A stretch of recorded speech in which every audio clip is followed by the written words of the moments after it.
Hi, I'm Harrison Kelly and this is DusaTV. We're here with Scott Mills, who's kindly agreed to chat with us before he goes on to entertain everyone at Dundee University. Hello.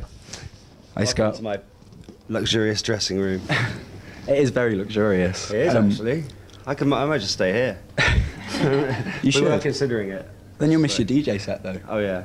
What Just bring them in here. Is it a DJ set? It's not like a meet and greet or like a guitar solo? I always find that I haven't never really done those because I think I know that a lot of people do just turn up and just go hi, but I would find that a bit weird because what do you do once you say hello? It's like so I always find it best to just play some songs as well.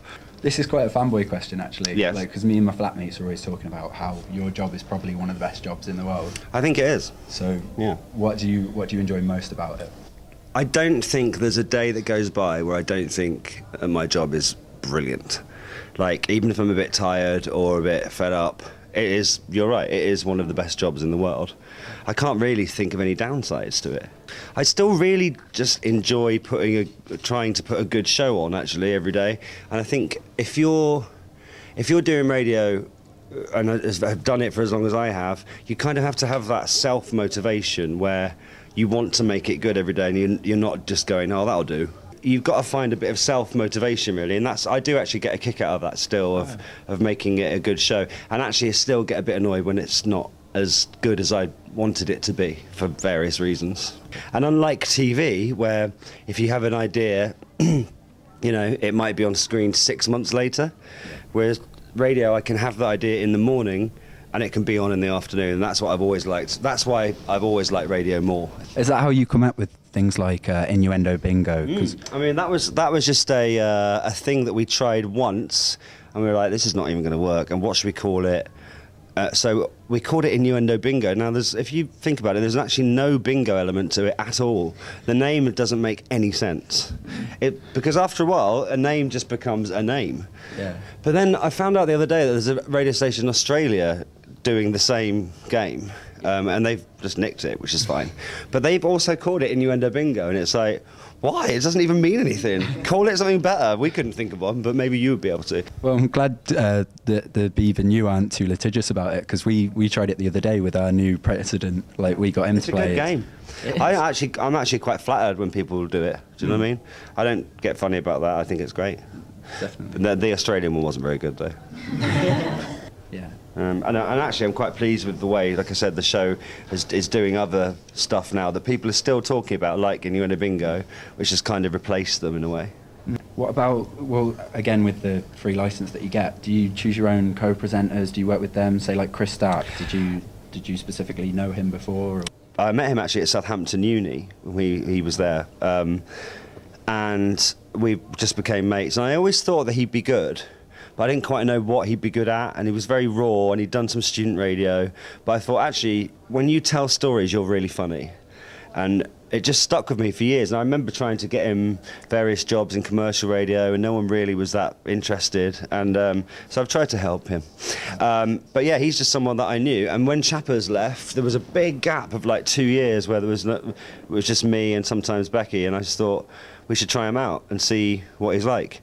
And he's just got better and better, I think. Yeah. And you couldn't have predicted the whole Mina Kunis interview. Once again, we just got really lucky. Yeah. But yeah, he was it was my idea to kind of bring him on, and then I mean, but it might not have worked, you know. So we have been incredibly lucky with that. That was quite impressive. That was 12 million views, and yeah, mental. Did you see the American magazines romanticising it, comparing it to like Parkinson versus Muhammad Ali? And my favourite was that week when it happened. It was absolutely mental, and like every day we'd wake up and it'd be like, why is it on CNN? And it's just really weird. And then like he was on E Channel, and like Ryan Seacrest wanted to interview him, and it was just like, what is going on? And yeah, my favourite thing that I saw was on CNN, where they actually had a round-table discussion about, you know, how he'd worked out the interview, and they were like, he's obviously a comedian. You know, this is not a bumbling idiot that we're supposed to believe. It's like, no, he is a bumbling idiot. Where like. It was not planned that way, but they literally had like half an hour discussion around this table, serious, on CNN, about how he'd planned it and that's why it's got so many views. He really hadn't. You can't ever imagine that kind of thing. You can't see, but like, why in a week will it have 12 million views on the internet? You cannot predict that kind of thing. Not at all. And you can't replicate it either. No. Like, if you wanted to do it again, it's a bit like Gangnam Style. You're never going to be able to recreate that. If we can plug that for a second. Yes. Like, you've said to us before, like in an email, that you're like an advocate of student radio. Absolutely. And you've worked on it as well, but not while you're at uni. Yeah, no, I wasn't at uni. I was. It was actually my mate Simon who was at Southampton University, and I was too young to be at uni then. But I just used to go and do his show with him. No one seemed to say anything. So I just sneaked in on a Saturday and did the show. So yeah, I've always been interested in it and very much for it. And I've hosted the Student Radio Awards for a long time. And yeah, I think that's what I think it's now where you find future stars. I do. And actually, a lot of the talent that we're getting in now have had a student radio background. That's becoming more and more the case. And I think it's because if you're good, student radio allows you to be creative. It's a bit like what I have. You do have a blank piece of paper, and you can do the show that you want. And if you're good at that, then hopefully things will happen for you. So I just think it's a way of finding young people who really want to do radio and can be creative as well. So take note, join up. Sorry, I had to. I was really impressed by your documentary, The World's Worst Place to Be Gay, that you did in Uganda. Was that something that you pitched to the BBC, or was that you were asked to do that? No, it was a show that was going to be presenterless. They weren't going to have a presenter with it at all. They were just going to kind of do a documentary going, this is what it's like. But then they felt that it probably needed a presenter, for the interviews and stuff that we were going to do.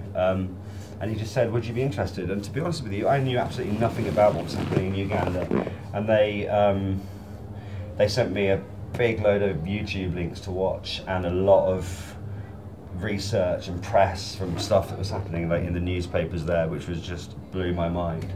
And actually, like I was quite worried about it because, I just sit in London and play records, and like it was something that.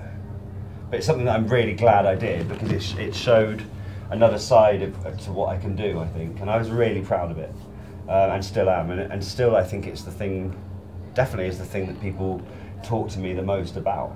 Really? Yeah, still now, like pretty much every day someone will say about the Uganda show, and I actually didn't tell my mum or dad where I was going before because I think I was like, yeah, I'm just going to Africa for something, for work, and some milk. Yeah. So I was quite careful of what I told them because I didn't really want them to worry, and it was scary at times. But like I said, I'm really, really proud of it, and I think once again, like me, I think a lot of people just didn't know about it. Would you consider TV work again, or? Yeah, I mean, I like to keep my hand in with doing TV, but I do like I do all sorts of weird things. Like I do the lottery, which is a bit odd, but still quite enjoyable. I've done a Don't Tell the Bride special recently. What a show! But then also I would like to do more serious things, and I've got a few things probably coming up. Actually, maybe possibly another thing, a gay program, because of some stuff that's happening in another part of the world at the moment, which they might want to do as a kind of follow-up. Not going back to Uganda. No, I don't think that's probably not a good idea. Do you know what? I actually thought the other day, I was like, maybe I should go back there and see what the situation is. Like, do you really want to go back there? They've probably seen YouTube clips. I was like, oh yeah, I kind of forgot this on the internet. So that might happen. And also there's another thing that I probably would like to do about male body image this year, probably early next year. So yeah, there's some more TV stuff. Great. Well, we'll look forward to it. Before we finish, is there anything that you want to add at all? Not really, just to say thanks to Dundee Union for always being great. Look at my rider. I mean, have you seen this? I've got pink Smarties. I've got roses and pink Smarties, and when we arrived, it was like a hotel. When we arrived, there were like roses on the actual seats. This doesn't happen in student unions. The university just wants to make love to you. It's amazing. This doesn't happen. So yes, thank you. It's always a brilliant night here. I've had so many good tweets about it tonight. Like incredibly, like a lot of people like in the queue outside, so it's quite good. I've already seen what's going on Twitter. So just thanks for always having me and making it a good night, really. All right, thanks. Well, it was a pleasure to have you.